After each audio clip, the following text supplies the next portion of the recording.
It is advertised as the biggest party in Dallas, and it happens every Sunday. But now a young woman's death has some people questioning why no one has done more to put the brakes on this all-night bash. First tonight on Fox 4 News at 9, Becky Oliver is in with the Fox 4 investigation. Becky.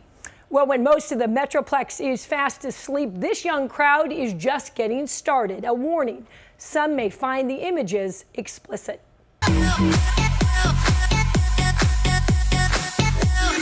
It's the hottest craze, the all-night party that caters to the younger crowd. But for one local teenager and her friends, a night of clubbing turned tragic. She called me freaking out, telling me that, they took Brittany to the hospital. The Millers' 21-year-old daughter, Courtney, had been out with childhood friend Brittany Nemeth. And she was just screaming and crying, and that's when she told me, Brittany's gone, she's dead, she's not breathing. A White Settlement police report says the young women were at a club called Jaguars in northwest Dallas. Brittany and her boyfriend were taking the drug ecstasy. When Brittany started tripping, friends took her outside, and the Millers say club security got them a cab. Why didn't the people that were at the club call 911? I mean, this happened at the club. The Millers say the cab drove 45 miles all the way to White Settlement when Parkland Hospital was just a few miles away. Once home, the friends put Brittany in a cold bath. They were all impaired to the point where they were not making good decisions. By the time Courtney drove her friend to the emergency room, hours later, it was too late. When they opened the door, she had fallen out and had stuff coming out of her mouth. 19-year-old Brittany Nemeth was dead. An autopsy shows she had toxic levels of a variety of drugs, including methamphetamine and ecstasy. This is the club where Nemeth and her friends went to party. It's called Eternal Eden. It opens on Sunday mornings at 3 a.m. in the Jaguars Club to anyone 18 years old and up. $20 gets you inside the door, where you're hit with intense, loud music, lights, and smoke. The morning we visit, the club is packed, standing room only. The club serves no alcohol, just water and sports drinks. Everything that I saw is consistent with what we expect from a drug fest, and that's what these things are. It's a drug fest and nothing more. Trinka Porada viewed our video. She's a consultant and national expert on raves and ecstasy. She says what caught her attention was the water. Kids on ecstasy and other drugs need to drink water.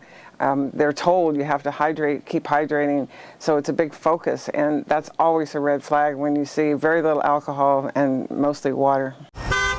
By 7 a.m., the sun is coming up, and the teens and young adults start pouring out of the club. Young women dressed in bikinis and furry boots. I said, bro, you gave me $8. It's a chaotic scene. The all-night partiers pack up their coolers and head to their cars and drive off.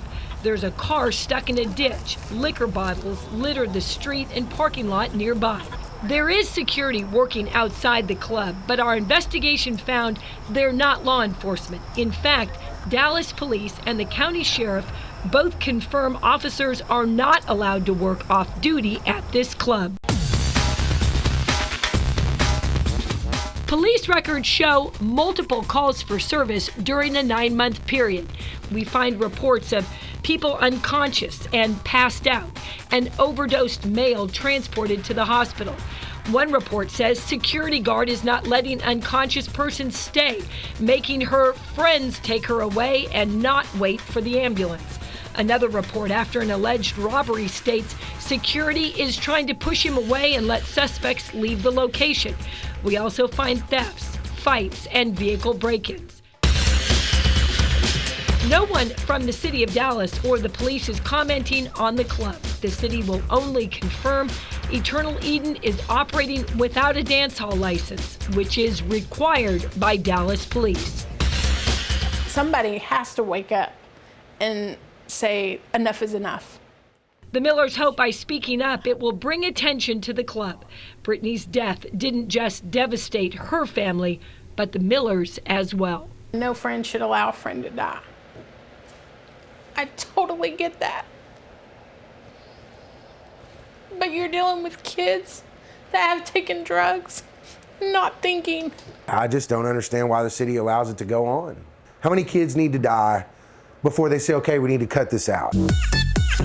You know, I mean, one is too many, and they're just allowing it to go on. Now, we tried contacting the club both by phone and email. No one got back to us. The city of Dallas is not refusing to comment, just not talking at this time. Becky, a lot of kids pouring out of that club on an early Sunday morning. Are homeowners complaining about that? Not that we've heard, but keep in mind, this is located in an industrial part of town. There are very few houses around there, and most of the businesses on a Sunday morning are closed. And what about all those kids and teens coming out? Are they driving? Most of them are driving, Clarice, and I think that's where a lot of the concern lies. You saw that car that was stuck in the ditch. We heard tires screeching out of the place. Those young adults are coming out, getting into cars, heading out onto the highway at a time when a lot of Dallas residents on a Sunday morning are just getting up and getting on with their day. Becky, that was amazing. Thank you for showing us that.